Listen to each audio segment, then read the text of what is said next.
face and voice of Africa. The story of resurgent and burgeoning Africa is here, only on the Pulse of Africa channel.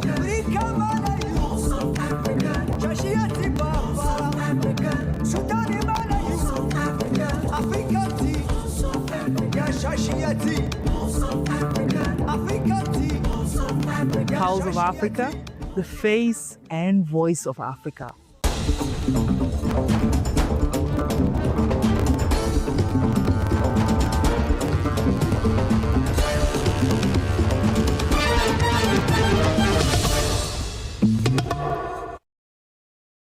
Hello, I'm Simon Mohammed, your host for the news this hour. Stay tuned.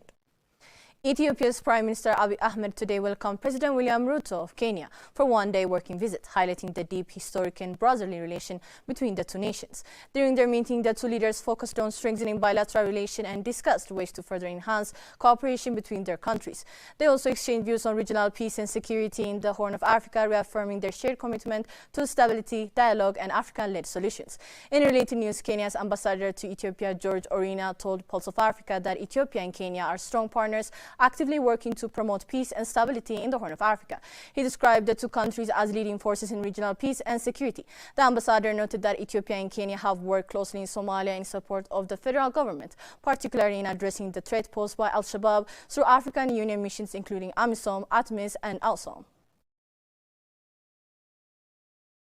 Kenya and Ethiopia have been the vanguard states in terms of promoting peace and security within our region. We have worked together in Somalia in support of the federal government of Somalia to deal with the threat of terror as posed by Al-Shabaab. We continue to work through the various missions of the African Union, AMISOM, ATMIS, and now ALSOM.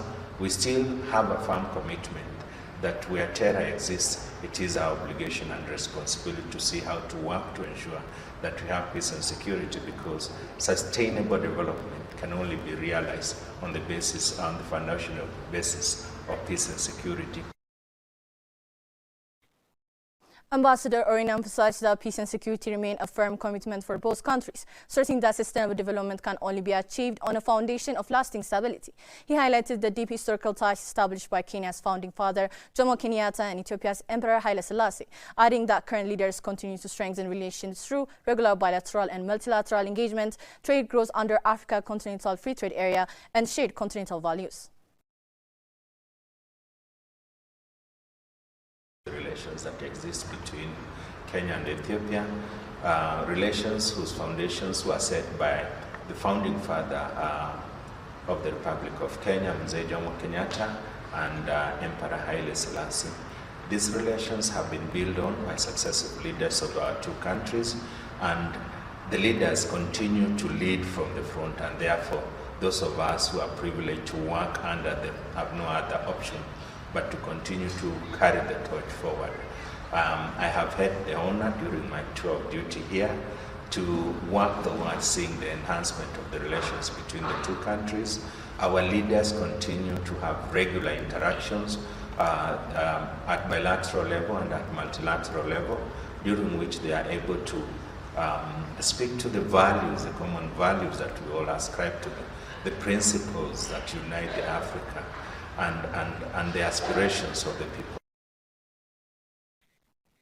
The ambassador also pointed to regional integration efforts driven by infrastructure and energy cooperation, including the LabSet corridor, power transmission under the East African Power Pool, the GERD project, and increased tourism and free movement to people between the two countries.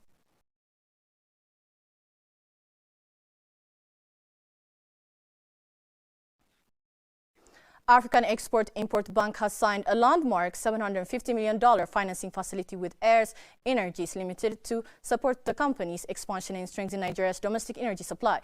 The dual tranche senior secured reserve-based lending facility was signed in Abuja by Afreximbank President Dr. George Elombi and Addis Energies Chairman Tony O. Elumolo. Afreximbank will act as a mandated lead arranger, facility agent, and security agent. The funding will optimize Addis Energies' capital structure, provide critical working working capital and support its accelerated field development program as the company seeks to increase and sustain oil and gas production.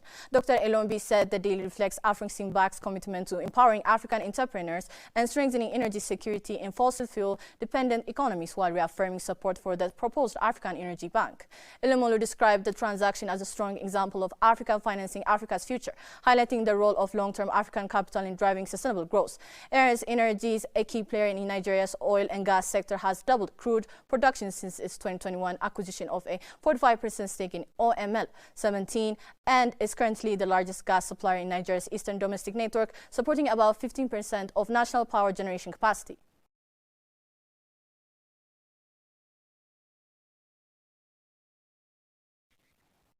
Somali's Minister of Fisheries and Blue Economy Ahmed Hassan Aden has welcomed a newly signed strategic cooperation and service agreement with Turkey, describing it a major step towards strengthening bilateral economic ties and boosting Somalia's blue economy. Speaking on Monday, Aden said the agreement signed with Turkey's leading institution OYAK will be implemented through the jointly established Som-Turk company, creating a structured and institutionalized framework for cooperation in the fisheries sector. The deal also focuses on maritime security and the protection of Somalia's marine resources, including efforts to combat illegal, unreported and unregulated fishing along Somalia's Indian Ocean coastline. Under the agreement, Som-Turk will manage fisheries licensing process, while regulatory authority and final approvals will remain with Somalia's Ministry of Fisheries and Blue Economy, ensuring national oversight and strength in institutional capacity. Aden said the partnership will generate revenue, create jobs and support the development of ports, cold storage, processing facilities and vocational training benefiting Somali communities and expanding foreign trade. Signed on December 17, the agreement is expected to unlock Somalia's vast but underutilized fisheries potential, deepening cooperation with Turkey's fishing industry and deliver sustainable economic gains for both countries.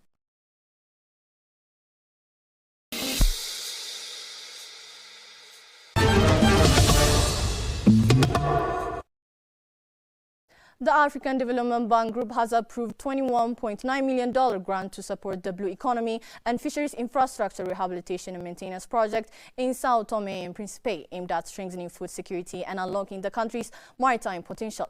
Funded through the African Development Fund and the Transition Support Facility, the project will directly benefit about 30,000 people in the fisheries value chain and indirectly improve livelihoods and food security for more than 100,000 citizens. Key interventions include rehabilitating 3 major fishing ports, upgrading cold storage facilities, providing refrigerated trucks, and replacing wooden canoes with 400 climate-resilient fiberglass fishing vessels to improve safety, productivity, and incomes.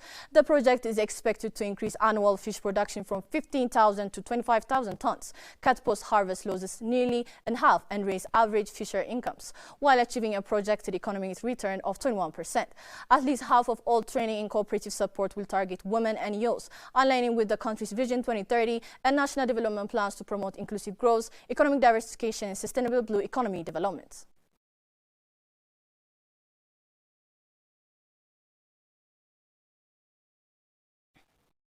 Mozambique has taken a major step toward local electronics manufacturing with the launch of its first mobile phone and electronics assembly plant at Belulane Industrial Park. The groundbreaking ceremony, hosted by Mos Parks, marked the entry of Mos Source into the industrial park and was led by Minister of Communications and Digital Transformation Americo Muchanga, alongside government officials and project partners. The plant will assemble mobile phones, laptops, and later small household appliances, operating 2 semi-automated production lines with an initial capacity of 80,000 units per month, scalable to 300,000 units. The project is expected to create more than 160 direct jobs. Once operational, the factory is projected to cut Mozambique's mobile phone imports by up to 15% and support the development of a local electronics value chain, reducing reliance on imports. Installation of key equipment is expected within 6 to 8 months, reinforcing Bululani Industrial Park's role as a diversified industrial hub, driving skills development, employment, and long-term economic resilience.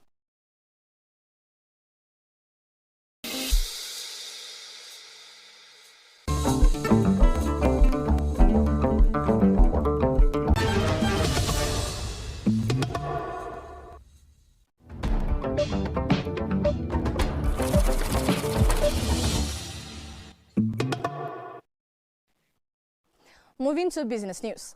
Mastercard's Economic Institute forecasts strong economic momentum for the Middle East and Africa in 2026, with regional GDP growth projected at 3.6%, outpacing the global average of 3.1%. The outlook highlights resilience driven by reforms, fiscal investment, and digital transformation. In the Middle East and North Africa, structural reforms and diversification efforts are key growth drivers. Digitalization and technology-led investment are helping economies adapt amid global fragmentation and reduce reliance on oil revenues. A major theme is the region's rapid adoption of advanced technologies and artificial intelligence. Tech-related projects now account for more than 20% of non-residential construction, supported by initiatives such as Saudi Vision 2030 and the UAE's AI strategy. Africa's outlook centers on rising digital inclusion and consumer resilience. Mastercard's expanded payments network is supporting a digital economy expected to reach $1.5 trillion by 2030, with consumer spending growth forecast at 6% in Nigeria, 4% in Kenya, and 3.4% in Morocco.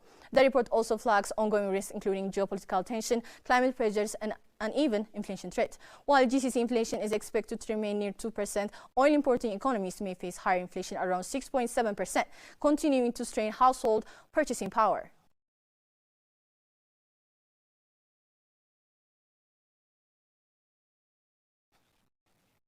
The South African rand strengthened again on Tuesday, supported by gold prices reaching a fresh record high. Rising precarious metal prices, a key South African export, have pushed the rand to its strongest level in more than 3 years. The currency is on track to end the year up over 20% against the dollar, aided by improved fiscal performance and easing inflation pressures. The rand traded at 16.6875 per dollar, about 0.1% firmer than Monday's close and its strongest level since August 2022. Johannesburg listed stock also gained, with the top 40 index up to 3.6% through trading volumes were thinner amid year-end holidays.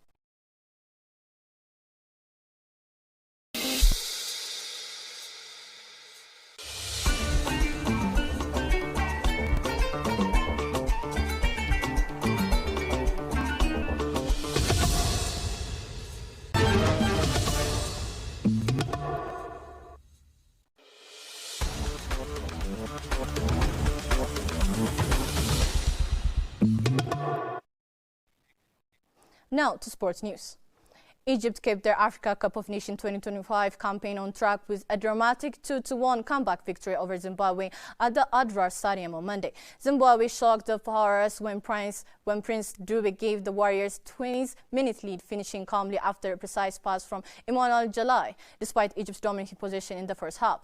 Egypt's pressure finally paid off after the break of as Omar Maramushi equalized on 63 minutes with a powerful finish from inside the box following several earlier missed chances. As the match looked set to end level, Mohamed Salah delivered in stoppage time, drilling home the winner to complete the turnaround and secure all 3 points. Egypt next face Africa on December 26, while Zimbabwe will look to bounce back against Angola later the same day.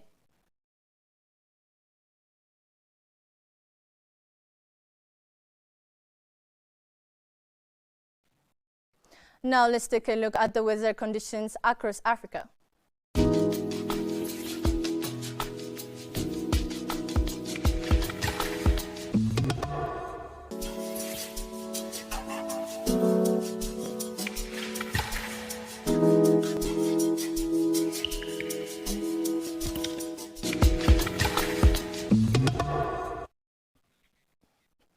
That's all for today. Before I conclude, I would like to invite you to watch our upcoming weekly program, The Africa We Want. Thanks for tuning in. Goodbye.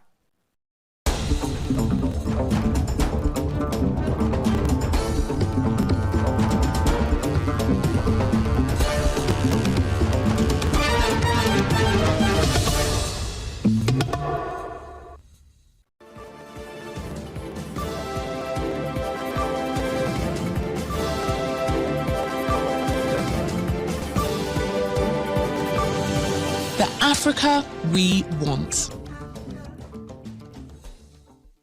India's growing engagement with Africa, especially Ethiopia, marks a strategic shift towards strengthening ties with the global south and emerging markets. As India prepares for its 2026 BRICS chairmanship, this focus aims to position it as a leader in promoting a more inclusive and multipolar world. Prime Minister Modi's visit to Ethiopia highlights efforts to deepen bilateral relations, boost economic cooperation, and enhance India's role in global governance within this broader strategy. In today's special program, we'll discuss India's strategic shift towards Africa. I'm your host, Gamachisa Mandira, joined by Dr. Antoinette Getachew, who is a senior researcher in Asia and Middle East Affairs at the Institute of Foreign Affairs. Stay with us. Dr. Antoinette, welcome to our program. Well, we can see that there are factors that are driving India on Africa, and of course, particularly Ethiopia. And how does this reflect broader shifts in India's foreign policy priorities? Thank you very much. As you clearly highlighted under your question, not only India, rather world global powers and middle powers are shifting their strategic policy, their policy towards Africa. Africa becomes the central focus of many powers in the world now because of its emerging market, its natural resources, and it is reclaiming a special place in global governance, both in the geopolitical terrain and economic global financial governance. Africa is claiming a proper place and is pressing much for a reform of the global governance structure. And because of different geopolitical shifts happening in different regions of the world and as a globe, many powers are shifting towards Africa. This includes EU, the European Union, the United States, China, India, and other Middle Eastern countries, especially the Gulf countries, are looking towards Africa. They have their strategic importance, economic, both security, and maybe the joint interest or the mutual interest to dive for reforming the global governance structure, because there is a new reality after the Second World War. After 8 years, the reality in the world have been totally changed. The world that we know since the 1945, after during the Cold War, and during the Second World War and the post-Cold War, and the new reality now is totally different. Countries in the global south, particularly in Africa, there are highly emerging markets out there. Big economies are emerging, new markets, new economic pathways have been emerging. So these countries want us to exploit this, particularly when it comes to Ethiopia. It has diplomatic prowess, especially it is traditionally a leader of African multilateral diplomacy for ages. In addition, it is a headquarter for the African Union, so it is a continental diplomatic hub. So it is a gate of the African market and African diplomacy, in general to African politics. So these powers want us to exploit, and an anchor state in the Horn of Africa. Ethiopia is a vital anchor state in this very vital geopolitical and geostrategic corridor. That is why many global powers and middle powers, India included, are looking to Africa because there is a strict strategic alignment. Ethiopia and Africa in general want us for a global governance reform, want us to ensure an inclusive multilateral framework to be established in the world, because the existing multilateral framework is no longer functioning because it doesn't represent the actual reality heralding at this time. The other one, it is an African Union's common position that Africa is claiming a proper place in the Security Council, say for example the United Nations Security Council, and Ethiopia for long pursues this common position, and Ethiopia strategically and diplomatically is a symbol of an emblem of Africa. This is one thing. The other one is Ethiopia is a member of the BRICS nation, next to South Africa and Egypt. Now Ethiopia is a member of the BRICS. So within the BRICS framework, India has its own ambition and Ethiopia has also its own ambition. So these countries, if they just work closely, they have miles to go together to triumph over different their strategic interests in the future. And in the coming after the fall of the new year, that means since January 1, 2026, India will receive its the chairmanship of BRICS from Brazil. So in that case, officially, Prime Minister Modi has officially invited His Excellency Prime Minister Abiy Ahmed to attend that meet, and this is a good move. So when we talk about Africa diplomacy, Ethiopia comes at the front table because of its diplomatic prowess, its history of independence, its multilateral history, and its a representative voice reflecting the common position of the African people since the 1923, which member of the League of Nations. That is the reason. Yes, as you mentioned now, of course, India assumes the BRICS chairmanship as of 2026, and of course, recently Prime Minister Modi has visited many countries, 3 countries, of course, and one of them is Ethiopia, and his visit to Africa. And when we combine, these 2 situations, the fact that India is assuming this chairmanship, and at the same time, the Prime Minister Modi visiting Africa, what do you think the significance of this, especially what message does it send to the global community? Yeah, the BRICS is a big economic bloc that basically aim to just maybe to make a strategic balance. That is the financial, the global financial trade dominated by G7 and the Western affiliated financial institutions.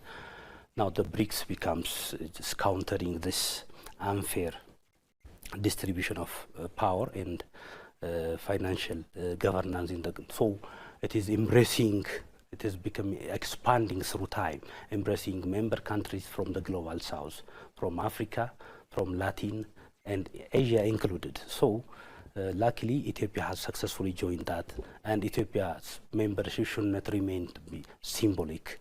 It should have a meaningful membership that should participate from agenda setting to decision making process.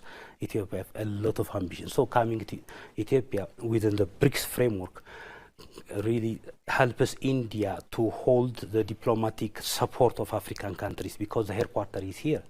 The African Union headquarters is here, so Ethiopia is a diplomatic hub of the continent. And bilaterally, if you think on the other spectrum, Ethiopia and India have a rich diplomatic relations. It is beyond 2 millennia. More than 2,000 years, they have trade connections. They are ancient civilization states, both of them. They claim they are 2 ancient civilization states. Their people-to-people exchange ties is very rich. And we have also a number of Indian diaspora here living in the academic world. So many Ethiopians remember, they have really historical memory, having passed through their Indian teachers since their childhood. So our cultural connection and our trade connection, our people-to-people exchange and ties is very strong. So India wants to exploit this and wants to reclaim a proper place in Africa, because many powers are coming to Africa. They are looking to Africa, not in a way of a patron-client or donor-client relationship, rather a partnership of equals. This is a strong position by Ethiopia and Africa too. Prime Minister Abiy, during his G20 meeting last month, has clearly indicated that no longer Africa is assuming to be just assuming a subservient role. Rather, Africa is seeking for partnership of equals. We have a lot of resources. We do have manpower that is really productive manpower, and we do have natural resources in terms of energy, water, arable land, agriculture. We do have a lot of potential. We are bringing it into the diplomatic market. So when partners want to engage with Africa, Ethiopia included, the principle should not be, it is not that the old maxim that is a donor-client relation, rather it is a partnership of equals. So India's Prime Minister Modi's coming to Ethiopia is really a strategic step to embrace and to have a good diplomatic power and capacity, both in its BRICS leadership in the coming year, at the same time through bilateral diplomacy. It helps a lot both nations. in terms of economic engagement, security engagement, and geopolitical engagement. And for the agendas they want to pursue under the BRICS framework, the cooperation of these countries have a vital importance for both. Yes, the scope of this, especially the economic cooperation, is of course expected to widen, of course, because the two leaders understand that it has to be mutually beneficial for both countries, and of course for India and the rest of African countries as well, in case this economic cooperation is set to take place. So given this, how do you explain future potential, future growth in terms of this collaboration? What do you expect this will bring for both Ethiopia and India and even the rest of African countries, well, after they have this kind of cooperation? Yeah, we can just look from two vantage points. One, from bilateral diplomatic vantage point. As I told you earlier, India and Ethiopia have a rich diplomatic relation that formally established in 1948. Of course, the informal diplomatic ties and trade connection has been through during the Aksumite Empire, because both are two civilizational states. So Ethiopia and India, in terms of culture, in terms of people-to-people connection, they are not new. But India wants to harness this diplomatic relation. They want to recalibrate this synergy now. Why? Ethiopia is the fastest growing economy in Africa. It is the 5th largest economy in Africa in terms of GDP. And as you know, India is the 5th largest global economy. And in terms of population, these two nations have a huge population. India is leading the world, while Ethiopia is the 2nd largest population in Africa.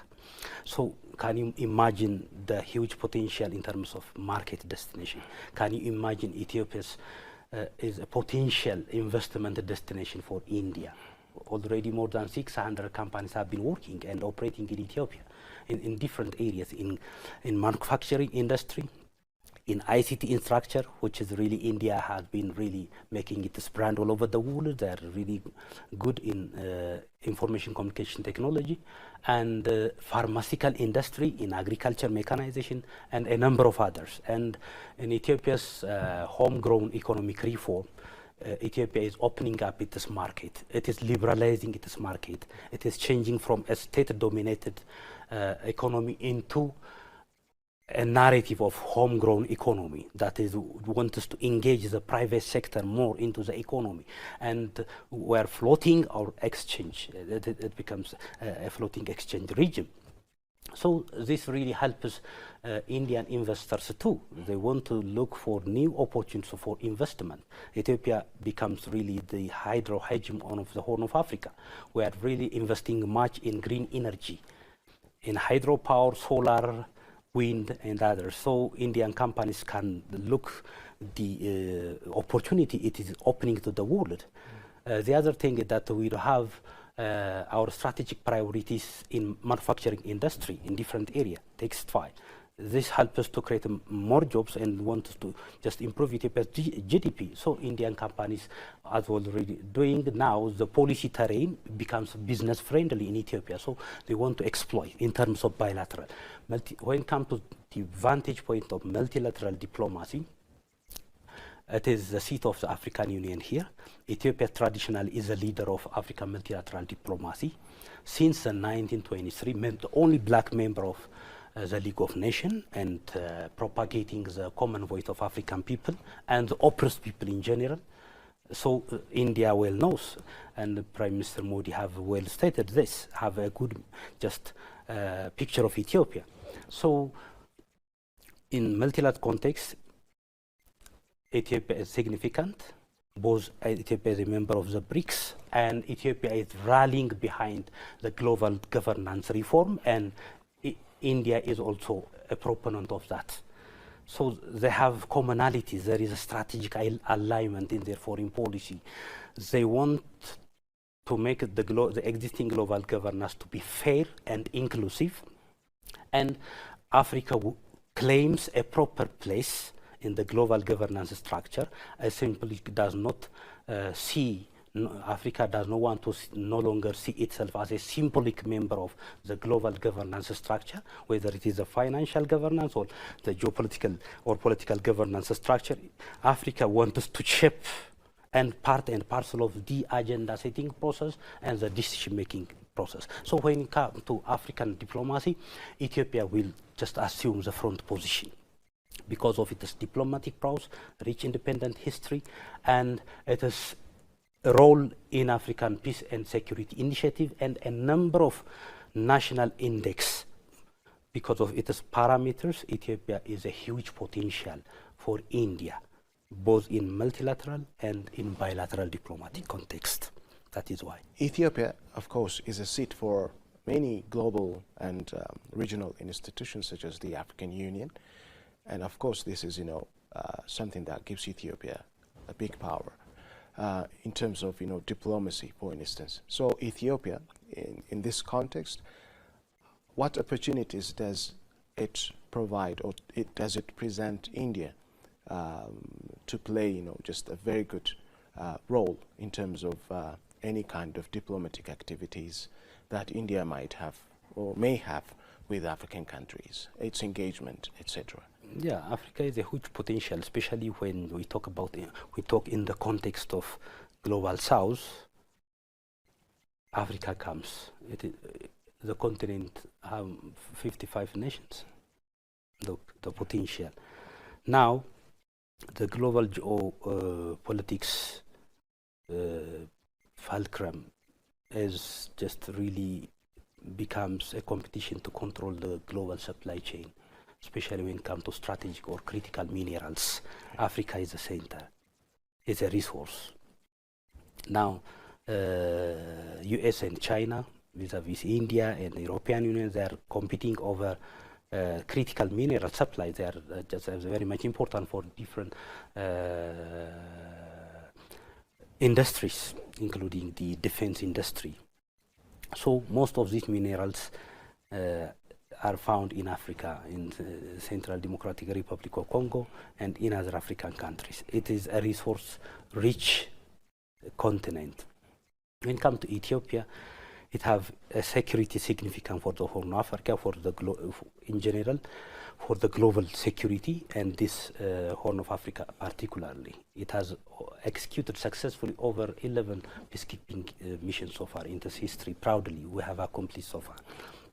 So if you collaborate in terms of security, ICT infrastructure, economy, Ethiopia is very much important to India. Not only Ethiopia, Africa's. Ethiopia is an anchor state in the Horn of Africa. South Africa is also an anchor in that specific geopolitical corridor. In different geopolitical corridors of Africa, there are anchor partners for India. So for Horn of Africa, Ethiopia is there. When it comes to Ethiopia, the diplomatic relationship between Ethiopia and it helps much to enable India to project its power within the global south and within the BRICS framework even, and want us to rally and want us to really reignite the motion for a global governance reform. So these countries have similar alignment of strategies for the reform of the global governance, existing global governance, and for the for creating a multilateral order in the world, that the global south, that is the South-South cooperation, becomes a pivotal point now to balance the Western-dominated structure that is existing so far. So, just looking into Africa, unless just you are really framing the type of your ideology when you are making partnership with Africa, it shouldn't be a partnership of equals. It should no longer be a mega partner of a donor and client relationship. So India will know this. They are coming to Ethiopia, they are coming to the African center of diplomacy. When just Modi comes to Ethiopia, it is not coming simply to a single nation. Ethiopia represents Africa. It is the seat of the African Union. It is the seat of multiple international organizations here. So it is the center of African diplomacy. So it has multiple meaning. So bilaterally, we have a number of agendas in terms of economy and trade, in terms of investment, and in terms of strengthening our cyber security. And Ethiopia is also introducing the second phase of Ethiopia digital transformation 2030, and India's excellence leadership in ICT infrastructure building will help Ethiopia much. And when it comes to the multilateral framework, especially BRICS, Ethiopia is aspiring to be member of the new development bank of BRICS, and India will support Ethiopia to just achieve that goal. Ethiopia's membership in BRICS is not simply a symbolic one. Ethiopia wants to diversify its partners and wants to mobilize much development finance, because we have already reformed our policy terrain, the homegrown economic reform. It is a bold step taken by the government in its modern history. We have really liberalizing the economy. We are opening it up for international partners, and India is one of our top economic partner in terms of trade and investment.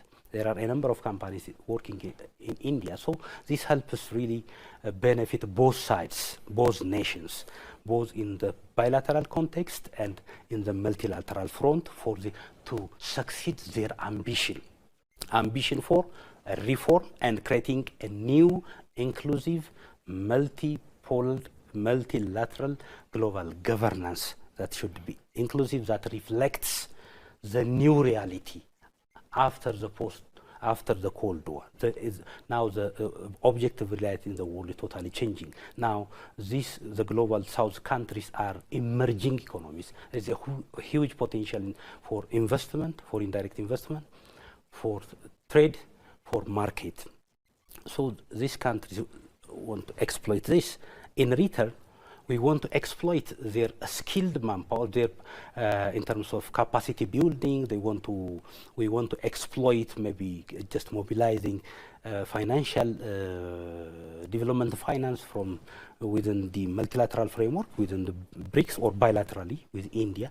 We can a lot, because we have a lot to do. There are 5 priority sectors, including tourism, industry, mining. Ethiopia prioritized in 10 years strategic plan, prioritize these sector issues. So we want to invest, we want to invite the private investors from these countries in Ethiopia, so that really we can really achieve our ambitious plans to become a middle income country by 2030. Well, how do you explain, if there might be some kind of change in terms of India's role in the global South? Do you expect, India's changing role in the global South because of all these benefits of this partnership between Ethiopia and Africa that you explained very well? Yeah, when you think of the global South, now there are very powerful countries. They want to project their power within that, and wanted to balance the unilateral decisions dominated by the West powers and the unfair global governance, financial governance, really still heralding now. So the emergence of multipolarity in the world really is working well. The emergence of BRICS and the expansion of BRICS indicated this. So India's looking into Africa. India's embracing many African countries, not only African countries. After Ethiopia, Prime Minister Modi is heading to Oman. That is the global South, the Western Asian countries, the Latins. They are coming together in the same platform. Now here, India, in its foreign policy, they follow a pragmatic approach. They don't want to just antagonize the Western camp, the other camp. Rather, they want to balance between the East and the West. Fortunately, Ethiopia follows the same pragmatic approach. Ethiopia's defining feature for any diplomatic move, whether you go to bilateral or multilateral context. It's national interest. We work with the Western powers. We equally work with the East powers. We work with India, China, Japan, and others. We work with the US, EU. We have strategic partners. So we want to balance. The most important thing is that which partner would serve us most to achieve our national interest. This is a long-standing diplomatic color of Ethiopia, that we are pursuing non-alignment position.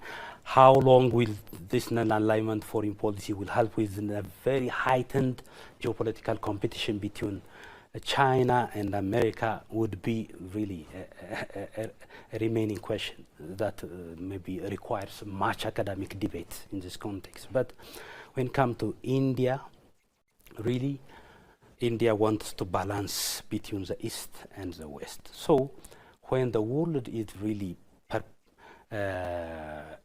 just in chaos because of key geopolitical shifts, there was a tariff war, a trade war, and unilateral decisions taken, say, for example, after the coming of Trump to its presidency. There are a number of challenges happening in the world. So many countries are really looking for a realignment of alliance, just looking for, there is a shift of alliance, power structure and other. So they are looking for Africa, the global south. They feel that it can rebalance the global governance dominated by certain power. This multipolar order can serve all if we are able to establish or reform financial institutions or the existing institutions, that is a rule-based order. It is very much important. It should be inclusive, it should represent and reflect the new reality, the unfolding reality going on. That means that now the emerging economies in Africa, in Latin, in Central Asia, and in Western Asia, there are new realities, new powers are emerging in terms of economy, in terms of security, in terms of other parameters. So the global governance that we anticipate to live by should reflect this reality. This is a common position for Africa, it is a position for Ethiopia, and it is a position for India too. So there are commonalities, there is a strategic and policy alignment. If they work together, really, India will benefit much, and Ethiopia, including Africa in general, can benefit much with this partnership. They have already, Africa-India Forum Summit has been started in 2018. So far it has held about 3 summits, and the fourth has been delayed, maybe due to COVID, and it is over delayed now. That is one issue. So India maybe wants us to just hold this summit maybe in Africa, particularly in Ethiopia. So Ethiopia may just revisit its capacity and can collaborate with India to host this forum. Through that also, really Ethiopia, especially Addis Ababa, becomes a destination of conference tourism. We are recently really organizing high-level summits. And by 2027, we are COP32, we are the organizers, really. This is a privilege, not only a privilege, rather you snatch up the privilege because of your potential. So Ethiopia is assertively propagating its national interest at different summits. When Prime Minister Abiy Ahmed has been there in G20 summit last month, we have been also in European Union and African Union partnership in Angola. We have been represented by President Taye, and a number of South Asian countries have been visiting Ethiopia, from Singapore, Malaysia, and all of this shows that really we are moving a calculated step. We are taking a calculated diplomatic step, especially as the head of level. We are bringing our national interests to the front. We are assertively pursuing our diplomacy. We are equally really engaging and receiving our key partners, and we are diversifying partners, whether to go to the west or east. As long as this partnership serves our national interest, our vital interest in the region, and our national development agendas, really Ethiopia is there actively working to that. These are exemplary showcases recently. Since November till now, many known big countries leaders are coming to Ethiopia, visiting Ethiopia. This shows really is a big diplomatic step for us. So we want to exploit much. We want to translate the agreements we signed in with these countries into a reality. We need to have a task force at national level to follow up the progress and to translate everything into a reality. So both in bilateral and multilateral contexts, both India and Ethiopia can benefit a lot because of their engagement. There is also their alignment of strategy, and they have also a common vision. That is very much important for both. Dr. Antonio Getachew, thank you very much for the excellent interview you gave us. Thank you. Viewers, thank you very much for watching our program, which ends right now. Next time we'll come up with new edition. Until then, goodbye.